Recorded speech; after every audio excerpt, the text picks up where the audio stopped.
I don't think we've gotten heavier. I mean, even dating 15 years back to Awake, if you listen to The Mirror or Caught in a Web or Lie, I think those are heavy. You know what? Dating 20 years back, you listen to our first album, and A Fortune in Lies is incredibly heavy. I think we just probably sound better because we have better production maybe. But I think we change with the times, but we've always been a metal band, and I think it's always been a part of our sound. Maybe it's become a little bit more predominant. I don't know. I'm not objective enough to really tell, but I think we roll with the times, you know, and as time goes on, you know, music gets heavier. You know, if you look at the way the music was in the 70s and the 80s and the 90s and where it is now, time, you know, time and natural evolution of music, music gets more extreme. Right. Well, I mean, I personally love heavy music, but then again, on the contrary, I'm also probably the biggest fan in the band of like prog music or classic rock music. So, but I mean, yes, I love heavy stuff, and I love Opeth and Lamb of God just as much as I love Genesis and Pink Floyd. So, but I mean, it's going to always come out in the music, and my drumming in particular. I mean, as far as throwing in a blast beat on this album, you know, we had Opeth and Between the Buried and Me opening for us last year. So every night I was sitting in the dressing room just hearing constant blast beats. I think inevitably it somehow melted its way into my subconscious, and I needed to throw it up on the drum checklist for this album. The way we write has never changed. A lot of people think because we write in the studio, we write differently now. There's no difference in the way we write now compared to the way we wrote 20 years ago. The only difference is we're now recording the song once it's written. We're recording it immediately. Back in the old days, we would write it and then it would sit on the shelf until it's time to record the album. The process of the writing has never changed. It's exactly the same way. We jam, we come up with ideas, we talk about the ideas, we explore ideas, but that process is completely the same now as it ever was. The only difference now is we immediately record the song as opposed to having to sit around and wait. And I think if anything it benefits this way because we're in the, you know, we're focused on the song when we're recording it. It's not like we write it and then 6 months later have to relearn it. To me, that's like almost like learning a cover song. But the process of the writing hasn't changed a single bit.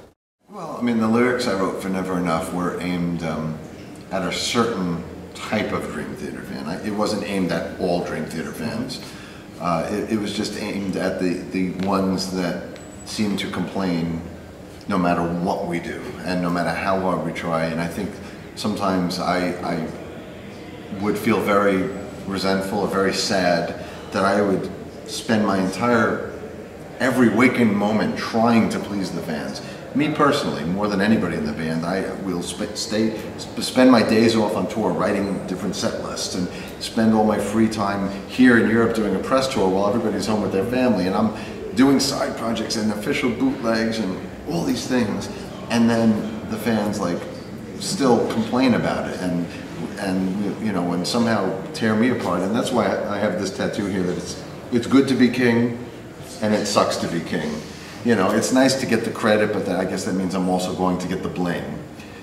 But the point of Never Enough was really aimed at the people that just, no matter what we do, we'll never please them. And it's, you know, it's sad, but it's disheartening. And if anything, it's, you know, it's something that I take personally as it's a personal insult.